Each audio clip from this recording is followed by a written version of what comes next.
Alléluia. Ne perdez pas de vigueur. Et c'est le titre du message de ce matin. Comment garder sa vigueur spirituelle?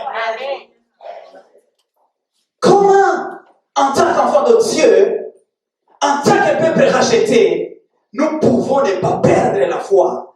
Nous pouvons ne pas perdre la vigueur de croire en celui qui nous a donné sa parole. Alléluia. Cette semaine, vous savez, quand vous voyez un pasteur qui se tient devant vous, c'est sûr et certain que arriver à avoir un message à partager au peuple de Dieu, si tu es à l'écoute du Seigneur, ce n'est pas quelque chose de facile. Il faut être à l'écoute. J'avais bien lu les 2 épîtres de Pierre, et à l'intérieur d'eux, j'avais vraiment médité, j'avais préparé un bon thème. Alléluia.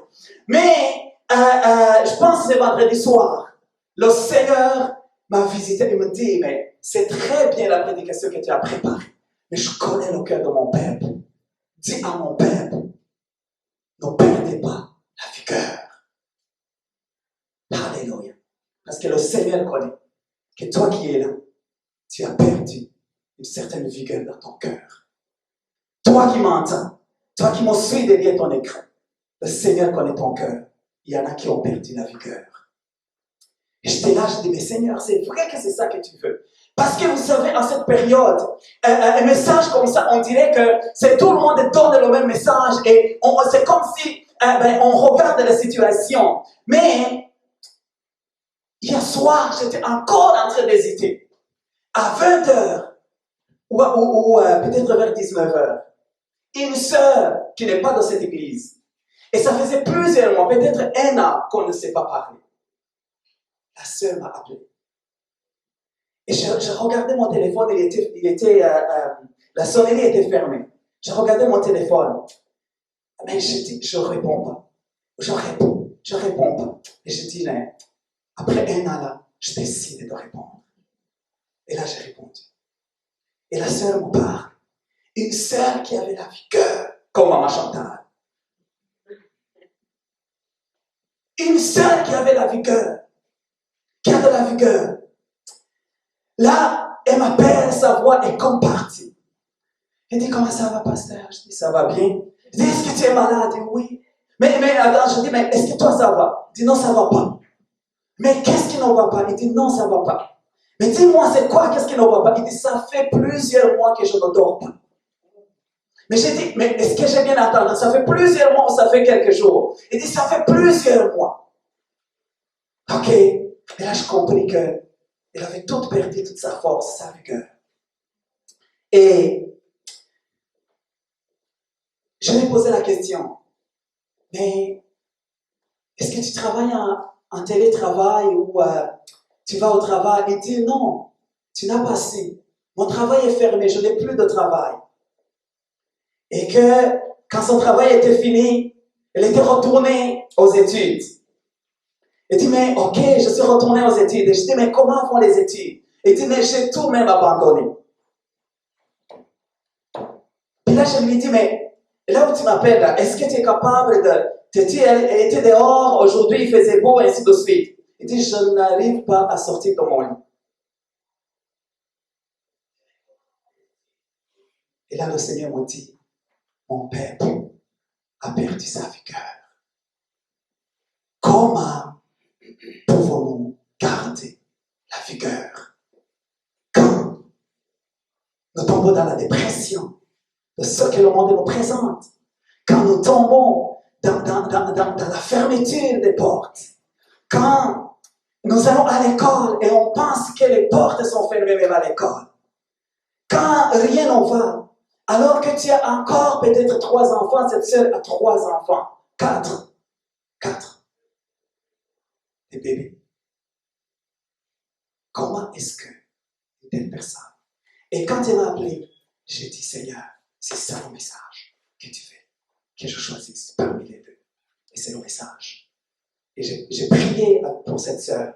Et je pense que le message n'est pas venu pour elle, mais le message est venu pour toi, qui sait où est-ce que tu as perdu la vigueur. Alléluia. Et avant d'entrer dans le message de ce matin, de savoir comment nous pourrons garder sa vigueur. Je vais demander à la technique. Verset 28. Ne le sais-tu pas? Ne l'as-tu pas appris?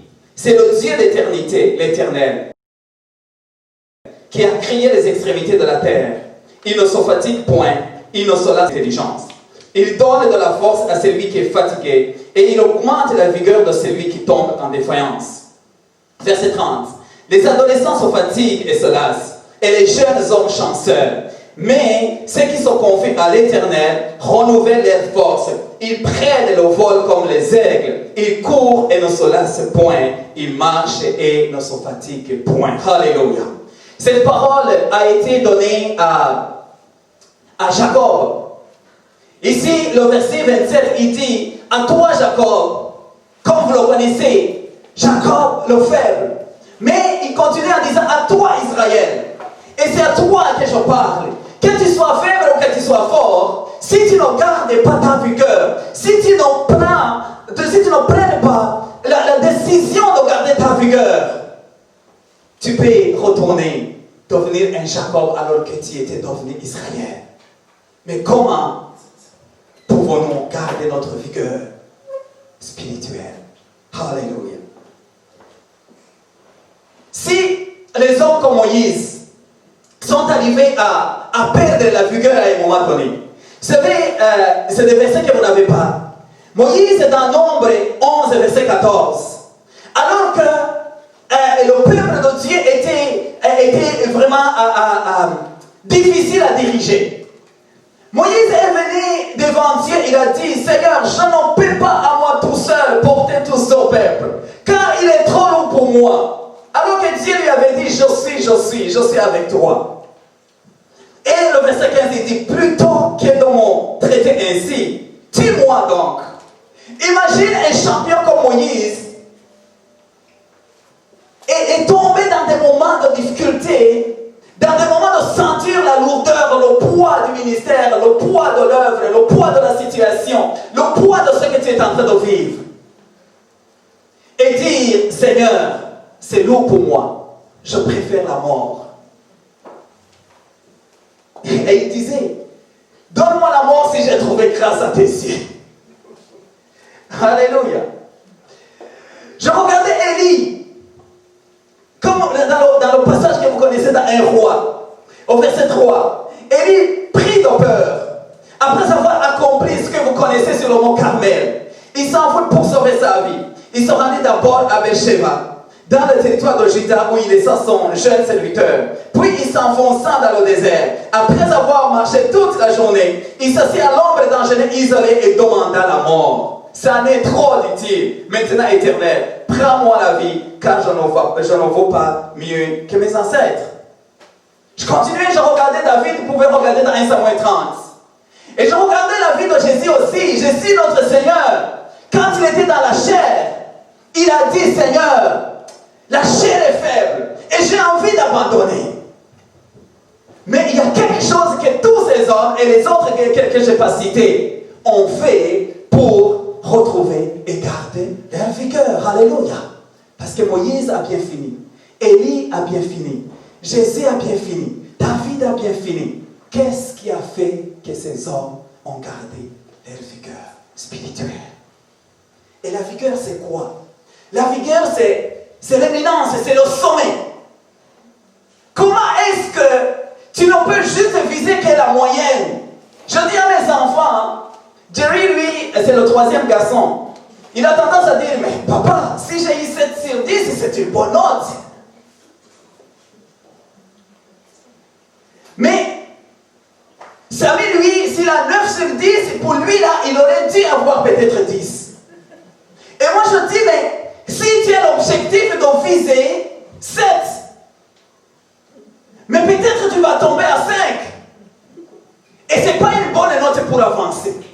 Mais si tu travailles pour viser 10, tu vas au moins, avec les efforts que tu vas fournir, avoir 8 sur 10, et c'est 80%, c'est une bonne note. Alléluia.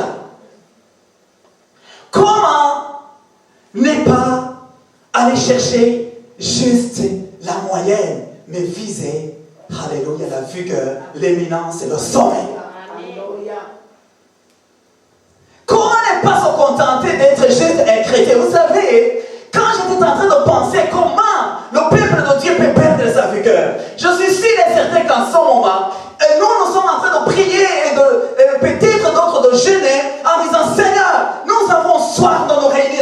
des centaines, à des milliers. Il y a des grosses églises qui sont fermées pendant bientôt 1 an.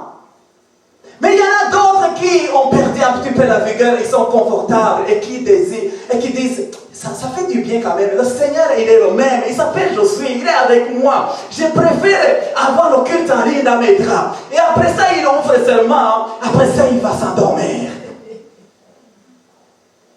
C'est parce que les gens ont perdu un petit peu la vigueur. Il y en a qui sont en train de prier pour que la Covid cesse, mais il y en a qui ont peur juste de la maladie, mais qui ne prient pas pour que la porte puisse encore une fois s'ouvrir pour qu'on soit ensemble à l'église.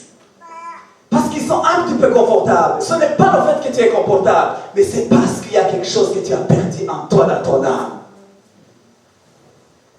Ce n'est pas parce que c'est difficile de remplir le formulaire le premier pour venir à l'église, mais c'est parce que tu attends la dernière minute pour qu'on te dise que c'est fermé. Pourquoi quand on envoie le formulaire, tu n'es pas le premier à le remplir? Si tu as vraiment le zèle, alléluia, d'être là. Tu dis, Seigneur, parmi les 25, mais tu sais la raison. Je vais te le dire parce que le Seigneur te connaît. C'est parce qu'il y a un petit peu de vigueur que tu as perdu. Alléluia. Je ne suis pas en train de juger parce que si tout le monde remplissait, mais on ne sera pas peut-être conforme. Mais je suis en train de dire, pourquoi, alléluia, pourquoi toi tu attends, pourquoi tu hésites? Il y a des hommes de Dieu, il y a des femmes de Dieu qui ont perdu la vigueur. Je ne peux pas vous dire que c'est facile de faire l'œuvre de Dieu, de travailler à temps plein, de faire le ministère à temps plein, d'être à l'école, d'avoir une famille à temps plein, et vous dire que ça, on ne peut pas perdre la vigueur, ça peut arriver. Mais comment est-ce que nous devons garder la vigueur? Alléluia. Comment?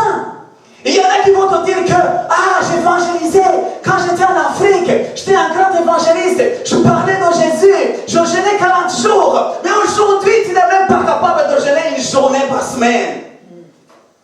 Ce n'est pas parce que tu es en Occident, ce n'est pas parce que les frigos sont remplis de la nourriture que tu n'es pas capable de jeûner une journée. Non, ce n'est pas le problème de la nourriture, mais c'est le problème de ton cœur. Tu as perdu un peu de vigueur. Et le Seigneur veut que tu te relèves. Alléluia. Comment vivre dans toutes ces situations et ne pas perdre de la vigueur? Et garder la vigueur. Alléluia. Courir jusqu'à cet homme. Alléluia. À cet homme qui a dit que jusqu'à la mort, je serai en athlétisme. Alléluia. Je vais m'inscrire, je vais m'entraîner jusqu'à ce que. C'est comme s'il dit, je ne prends pas de retraite. Je préfère mourir sur le terrain de, alléluia, de ma vocation. Et il a décidé. Alléluia. Comment avec toute cette situation que nous vivons? Comment avec la charge que tu as? Comment avec les messages que tu entends?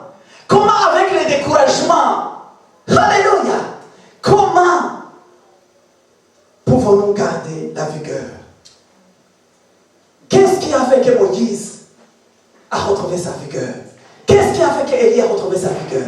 Qu'est-ce qui a fait que Jésus a retrouvé sa vigueur? Qu'est-ce qui a fait que Paul a dit, j'ai combattu le bon combat de la foi, après avoir eu 40 coups moins 1, les prisons, et tout ça et tout ça?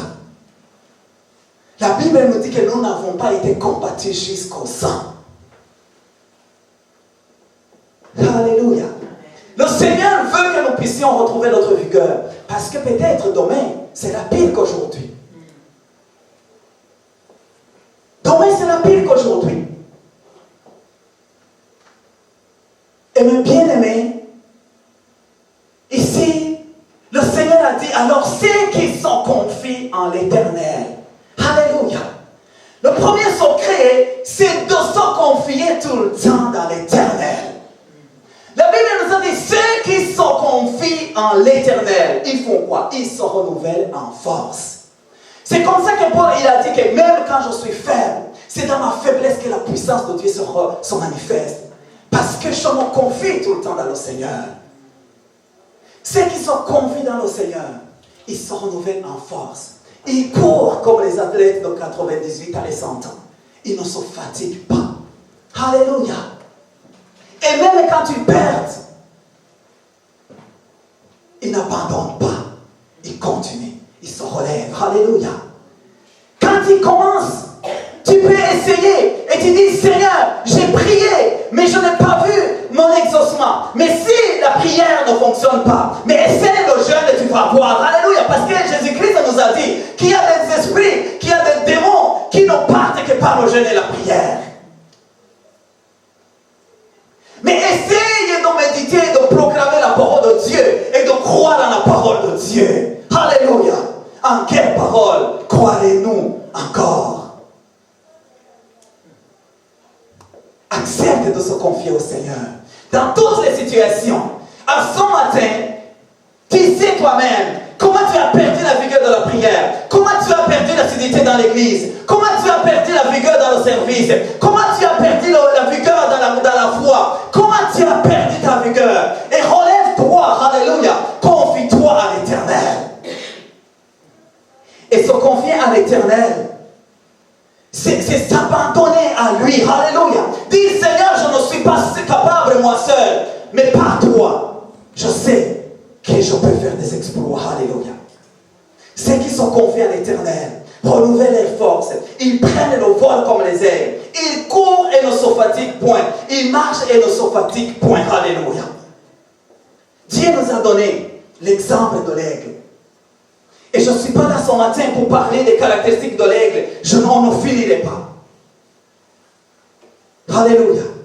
Mais une des choses que l'aigle, comme je le disais tantôt, que l'aigle décide de faire, c'est de ne pas se confier à ce qui est minimum. Où l'aigle, il va toujours aller chercher l'envol au-dessus des nuages, au-dessus des autres animaux, au-dessus des situations, au-dessus des circonstances, au-dessus des tempêtes. Alléluia.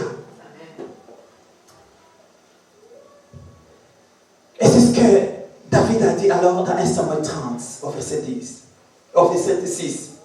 La Bible nous dit que David fut dans une grande angoisse, car le peuple parlait de le lapider, parce que tous avaient de l'amertume dans l'âme, chacun à cause de ses fils et de ses filles.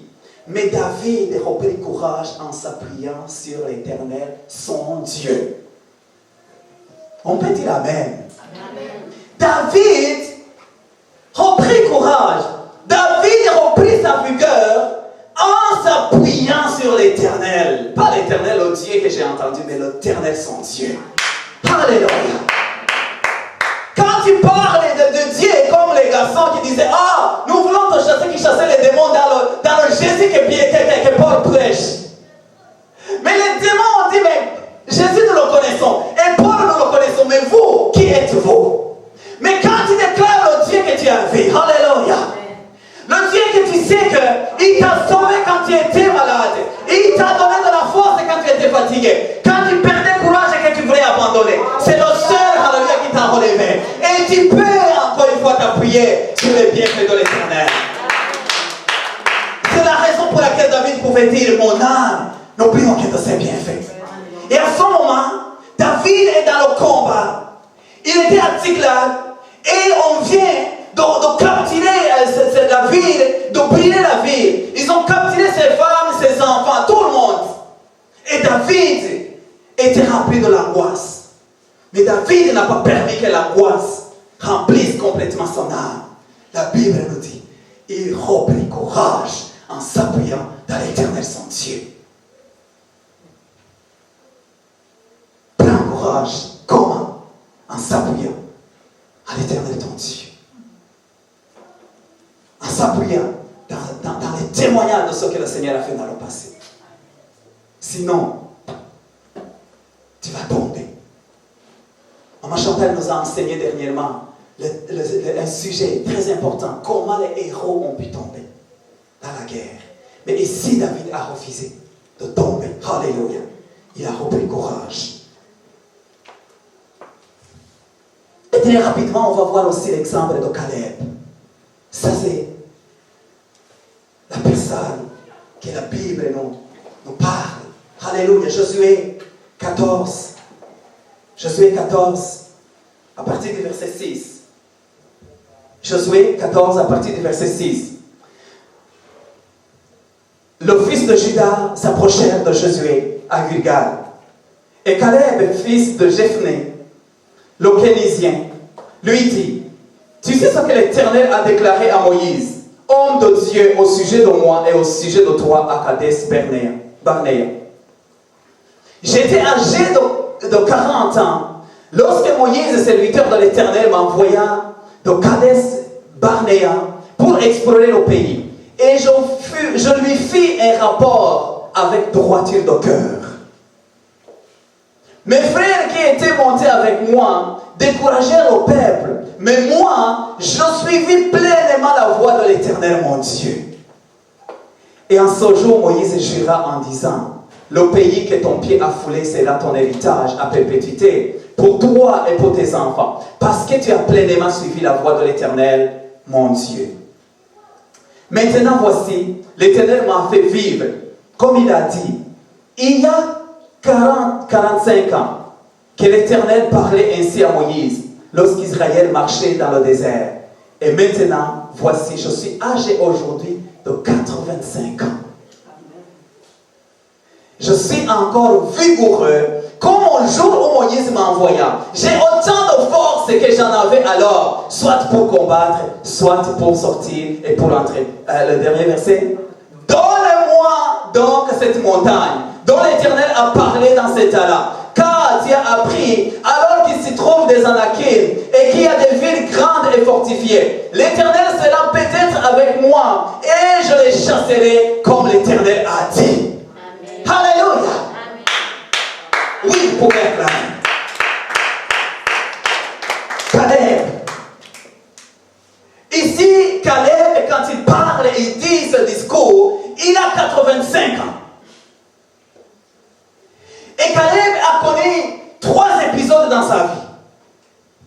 Quand il avait 40 ans, c'est à ce moment-là qu'il a été choisi parmi les 12 espions qui sont partis pour aller espionner Canaan.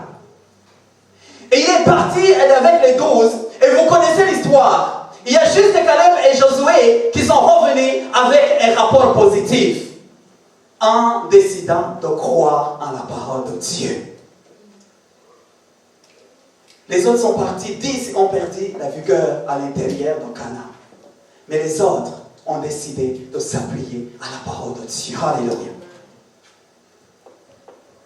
Et même jusqu'au point où quand ils sont venus donner le rapport, la Bible dit que le peuple a failli lapider Caleb. Mais Caleb n'a pas changé d'avis. Après ça, ils ont continué le désert. Et la Bible nous dit qu'il avait 40 ans. Et le désert a duré 40 ans. Et maintenant, ils sont dans Canaan. Mais pendant les 40 ans de désert, tout le peuple ont renié la parole de Dieu, ont perdu la foi, ont perdu la vigueur. Et beaucoup sont morts dans le désert. Mais même au milieu du désert, Caleb n'a pas perdu sa vigueur. Alléluia. Et donc, il arrive alors à Canaan. Et quand il arrive à Canaan, il vient réclamer son héritage. Alléluia.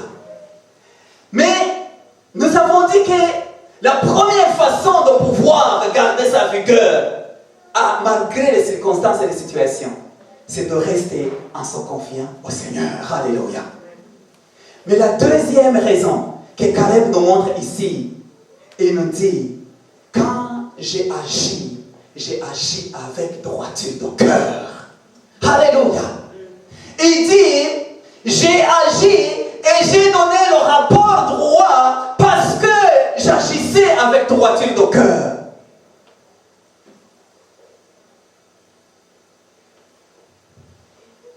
Avoir un cœur droit. Un cœur droit, c'est un terrain pour laisser le Seigneur agir. Alléluia.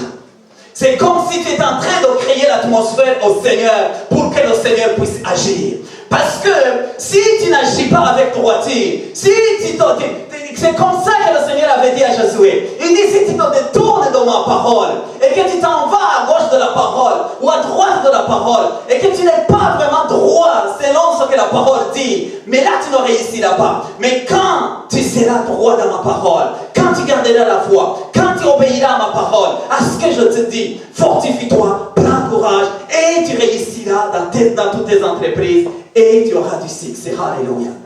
Je paraphrase. Et Caleb nous dit, je lui fis un rapport avec quoi? Droiture de cœur. Quand tu regardes les situations qui t'entourent, quel est le rapport que tu donnes à ton âme? Quel est le rapport que tu donnes à celui que tu parles au téléphone? Quand tu parles au téléphone et tu appelles un ami, quel est le rapport que tu donnes? Est-ce que c'est un rapport avec droiture de cœur? Ou c'est un rapport avec découragement? Ou c'est un rapport avec l'atmosphère qui t'entoure? Mais c'est lui qui veut garder sa vigueur. C'est celui-là, alléluia, qui donne le rapport avec droiture de cœur. Le rapport avec droiture de cœur, ce n'est pas seulement d'être positif à tout le temps, mais c'est d'être sincère devant Dieu. Alléluia. De dire, Seigneur, tu vois la situation, mais je refuse de croire à la maladie. Je refuse de croire à ce que les médecins ont dit. Tu vois, la sincérité, c'est là, mais moi, je choisis aussi. Alléluia. Et tu fais le rapport. Quel est ton rapport? Qu'est-ce que tu donnes à ton âme? Qu'est-ce que tu donnes à ceux qui te parlent? Est-ce que c'est conforme à la parole de Dieu? Ou c'est par rapport à ta situation? Ou c'est par rapport aux circonstances qui t'entourent? Ou c'est par rapport à ce qui est en train de vivre la majorité? Caleb aurait dû se fier aux 10. Et vous savez, 10 sur 12, c'est vraiment la majorité est plus haute. Alléluia. Que ce qu'a eu Biden dans l'élection aux États-Unis. 10 ont donné un rapport selon ce qu'ils ont vu. Mais juste 2 ont décidé de faire un rapport avec droiture de cœur, droiture de parole, alléluia, droiture de foi. Et d'où est-ce que, justement, Caleb tirait vraiment cette droiture? Alléluia. La Bible nous dit ici que Caleb, fils de Jephné. Jephné, ça veut dire la conversion. Tu ne peux pas faire la droiture de cœur si ton cœur n'est pas converti. Si ton cœur n'a pas décidé de faire demi-tour, la conversion, la repentance, comme on le dit, c'est vraiment faire un demi-tour et de dire, je refuse d'aller dans la direction de tout le monde, mais je fais un demi-tour parce que je suis mis à part. Alléluia. Et tu deviens le fils de la décision ou la fille de la décision que tu as prise dans ton cœur de suivre le Seigneur et de ne jamais abandonner. Malgré les situations, les circonstances. Je suis en train de lire un livre d'un auteur qui s'appelle Kenneth Boa. C'est un grand évangéliste aux États-Unis. Il est conférencier, il a un ministère, il est écrivain. Et le livre s'appelle Façonné à son image. Et il dit dans son livre, il dit, les chrétiens connaissent bien que Christ est mort pour eux. Mais ceux qui ne le connaissent pas, c'est qu'ils sont eux-mêmes morts en lui et avec lui. Autrement dit, qu'est-ce qu'il veut dire? Il dit ceci. Il dit que les chrétiens, ils savent que Christ est mort pour leurs péchés. Ça, c'est une évidence.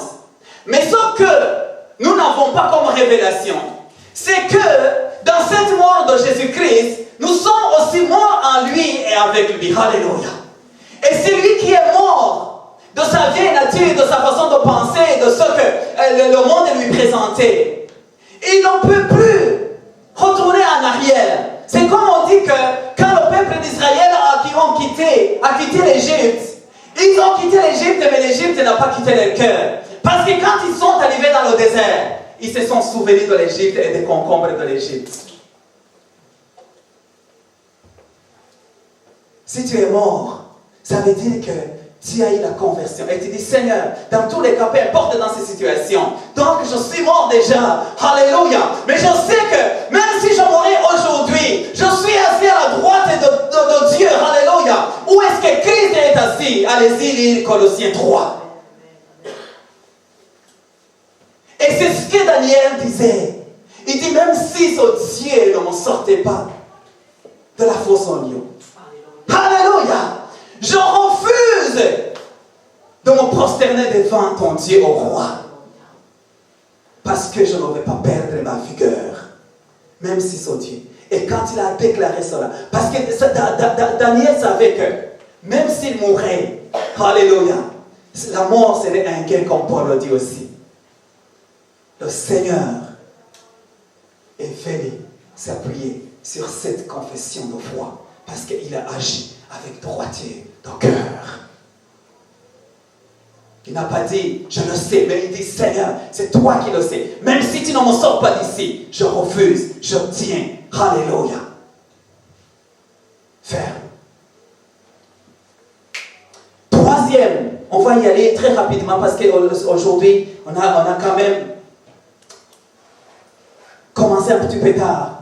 Troisième élément qui peut te permettre de garder ta vigueur, c'est garder les yeux fixés sur la vision et sur la promesse. On dit Amen. Quelqu'un qui n'a pas de vision, quelqu'un qui n'a pas d'objectif, quelqu'un qui ne sait pas qu'est-ce qu'il est en train de chercher, il ne va pas garder la vigueur. Il ne va pas tenir. Il ne va pas, il va simplement abandonner. Si tu t'inscris à l'école et que tu n'as pas la vision du diplôme et que tu es en train de chercher, mais c'est facile d'abandonner, n'est-ce pas? Mais si tu sais que tu dis que maintenant, je commence l'école secondaire, mais moi je veux finir le secondaire, après ça je vais au cégep, après ça je fais l'université, après ça je fais la maîtrise, et je vise le doctorat. Je te dis, tu seras animé par cette vision que tu as. Si je n'ai pas la vision de ce que le Seigneur m'a dit, quand il m'a appelé pour le servir, je peux facilement abandonner. Beaucoup d'hommes de Dieu ont décidé un jour de vouloir abandonner. Mais la vision et la promesse les a retenus. Alléluia. Et c'est comme ça que Caleb a dit. Caleb, il a regardé la promesse.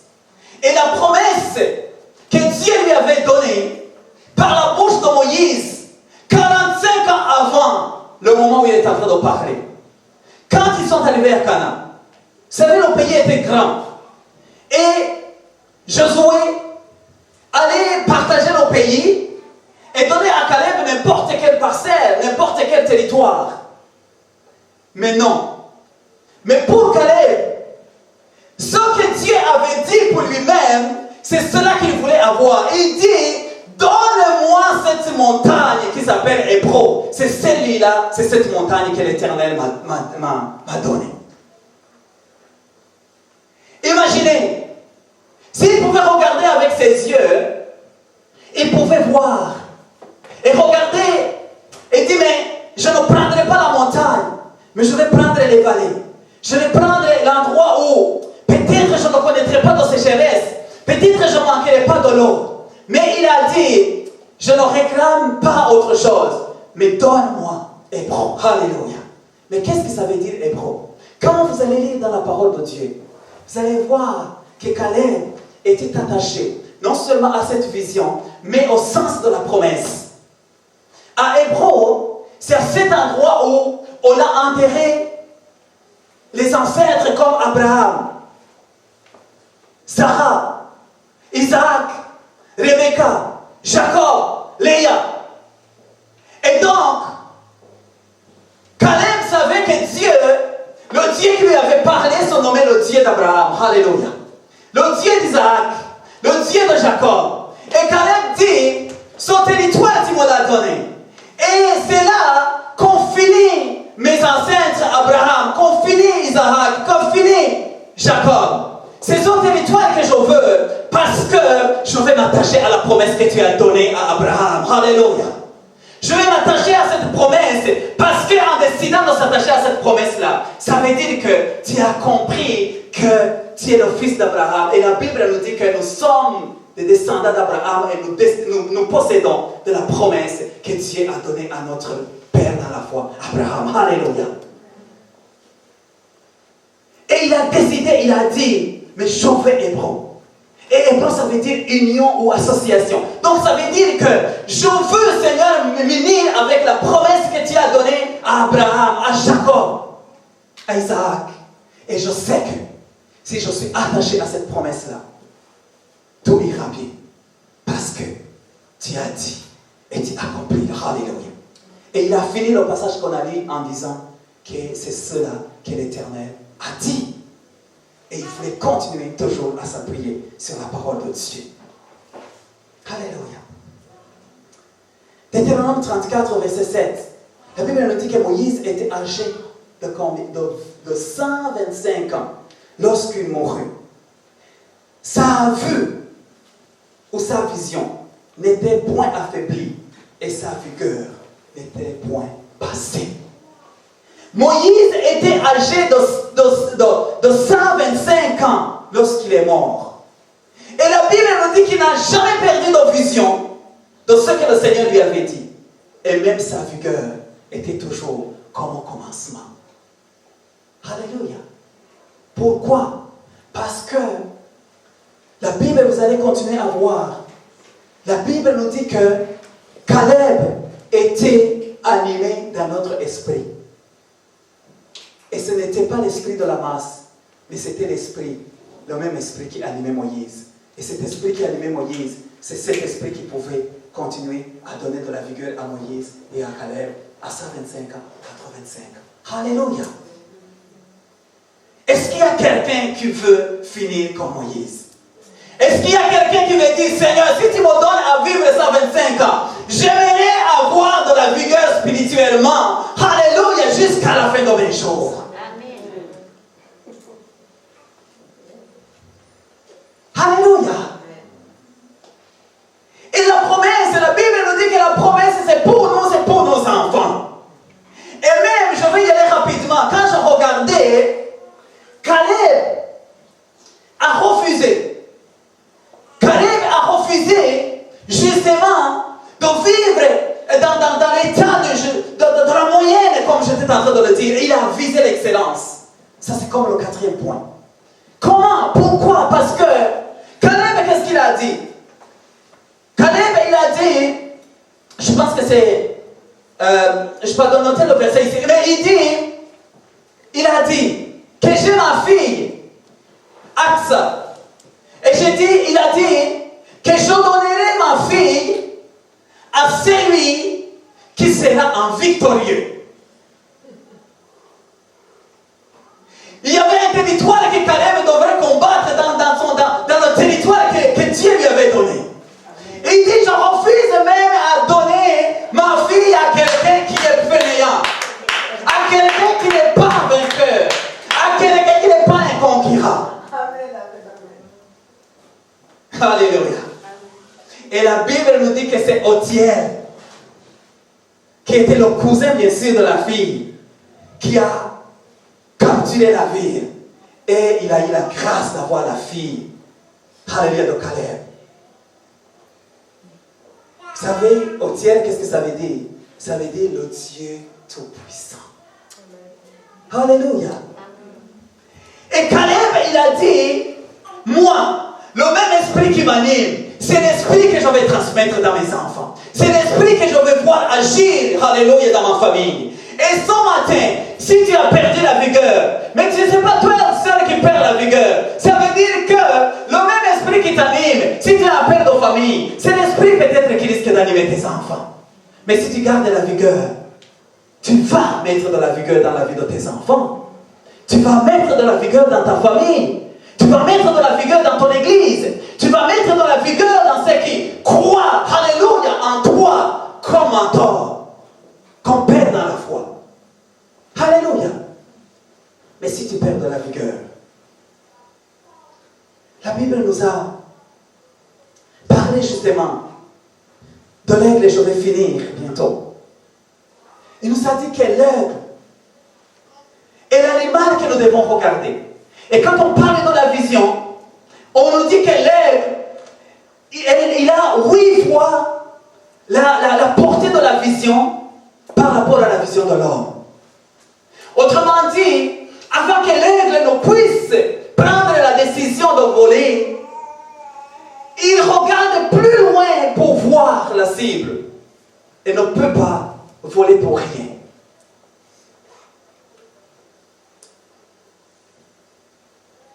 ici, nous avons la cible. Et si la cible est l'excellence, alléluia. Si ta cible est l'excellence, tu ne peux pas viser n'importe quoi. Si Eric se contente juste qu'un seul micro parle ici, il dit, mais pourvu que le micro du pasteur va parler, et puis ne cherche pas à ce que la sonorisation se passe bien, peut-être ceux qui seraient en train de nous suivre en ligne vont avoir des difficultés à nous entendre, n'est-ce pas? Et ça, c'est déjà arrivé. Mais je sais qu'il travaille à chaque semaine de gloire en gloire pour que la technique puisse s'accomplir parfaitement. Si tu te contentes juste de dire que je vais être un chrétien le dimanche, ça me convient, et que tu ne vises pas l'excellence, mon bien-aimé, alléluia. Mais qu'est-ce que tu vas transmettre à tes enfants? L'esprit de conquérant. Caleb était animé dans notre esprit, qui n'est pas l'esprit de toute la masse. C'est tout le reste des signes. C'est tout le reste décide justement d'abandonner le Seigneur, de perdre la vigueur. Si tu ne nourris pas ta vie de la vigueur aujourd'hui, de la bonne parole, comment est-ce que tu vas survivre pendant l'hiver qui s'en vient? Si tu n'es pas capable de sortir à la température qu'on a aujourd'hui, pour aller à l'église, ou pour sortir peut-être, alléluia, parler du Seigneur à quelqu'un, pour prendre un téléphone, appeler quelqu'un, mais je veux te dire, mon bien-aimé, c'est le temps de se rafraîchir et de prendre courage dans le Seigneur, parce que les temps sont mauvais. Alléluia. Mais quand l'aigle vole, même la tempête ne peut pas l'arrêter. On nous dit que l'aigle, quand il rencontre la tempête, il va juste incliner ses ailes pour que la tempête puisse l'aider à aller au-dessus de la tempête. Alléluia. Quand il rencontre la tempête dans ta prière, mais fais incline juste, alléluia, dans ton cœur vers le jeûne, comme je le disais. Si le jeûne, si tu sens qu'il y a encore des tempêtes qui te retrouvent dans le jeûne, mais prends la parole de Dieu et commence à proclamer la parole de Dieu. Ou rentre dans l'adoration. Loue le Seigneur quand les choses sont difficiles. Comme Paul et Silas dans la prison. Alléluia. N'abandonne pas, ne dis pas que je ne sens pas que je suis capable de prier. Mais si la tempête vient te freiner dans la vie de prière, mais incline tes heures, sois au-dessus, commence à adorer. Alléluia. Allouez le Seigneur.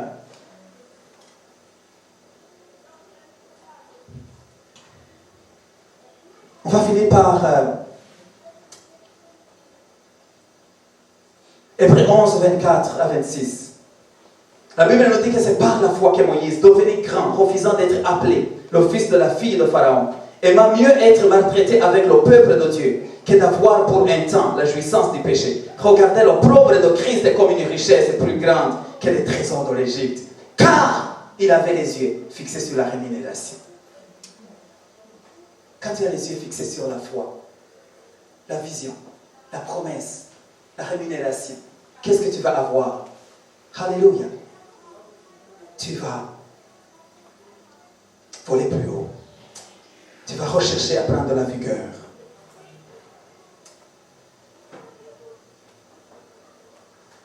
Le dernier, pour que tu puisses garder de la vigueur. Sur l'image des athlètes qu'on a vus, pensez-vous que ces athlètes peuvent garder cette endurance-là s'ils ne mangent pas bien? Le cinquième élément, c'est de veiller sur ton alimentation. Alléluia. Veiller sur ton alimentation. Et là, ici, je suis sûr et certain que si tu manges bien la salade, tu bois de l'eau, peu importe, tout ça, les bonnes choses, oui, tu seras bien dans ta santé. Mais nous sommes en train de parler de la vigueur spirituelle. Alléluia, mes bien-aimés. C'est très bien, je vous encourage de bien manger même et que ton physique reste en bonne santé. Parce que si ton physique même n'est pas en bonne santé, ça sera même difficile. J'écoutais quelqu'un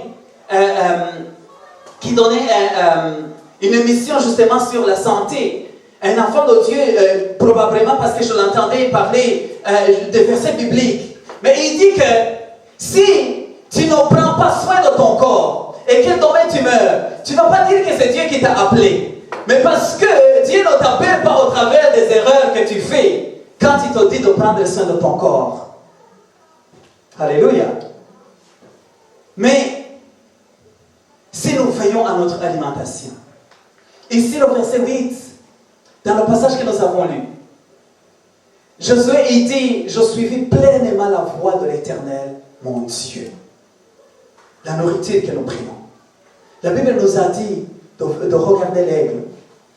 L'autre caractéristique de l'aigle, mes bien-aimés, l'aigle ne mange pas n'importe quelle nourriture. L'aigle ne peut jamais manger un animal qui trouve mort déjà sur son chemin. Vous connaissez les corbeaux et les autres animaux. Quand tu vois un cadavre, ils s'assemblent pour manger le cadavre. Mais l'aigle ne mange jamais un animal mort. Il cherche quelque chose qui est sain et vivant. Alléluia. Et spirituellement parlant, si Dieu nous dit que nous devons être comme des aigles, dans notre alimentation, tout dépend de ce que tu manges. Et ce que tu manges, l'homme ne vivra pas de pain seulement, mais il vivra de ce qui sort de la parole de l'Éternel. Qu'est-ce que tu manges de la parole de Dieu?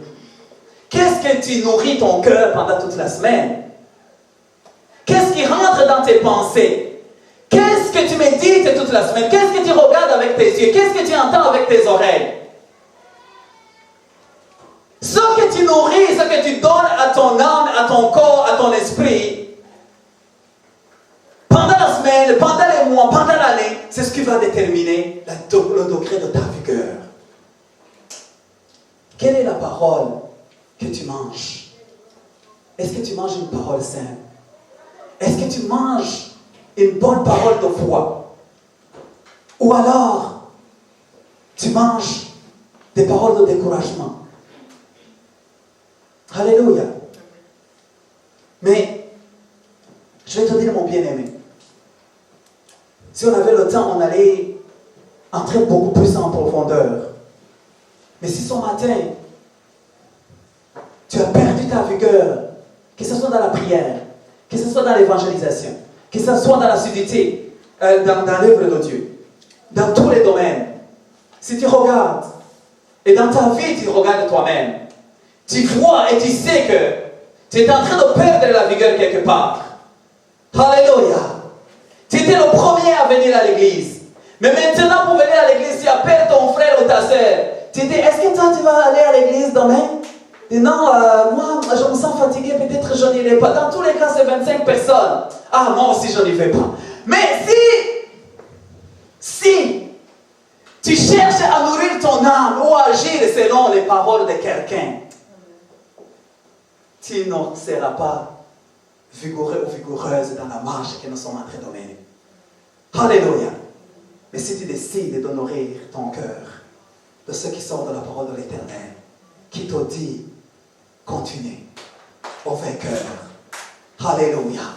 À ceux qui vont vaincre. Quand vous lisez Apocalypse, vous allez voir. Alléluia. Caleb, il a dit, j'ai suivi pleinement la voie de l'Éternel. Et ce passage, cette phrase revient 7 fois dans la Bible. Parlant toujours de Caleb. Caleb a suivi pleinement la voie de Dieu. Caleb a suivi pleinement la voie de Dieu. Suivi pleinement la voie de Dieu. 7 fois. Autrement dit, Caleb n'a jamais abandonné. Et c'est à ce moment-là qu'il a hérité de la promesse de Dieu. As-tu perdu ta vigueur? Alléluia. L'Éternel est venu te dire ce matin, confie-toi en l'Éternel et tu retrouveras ta force.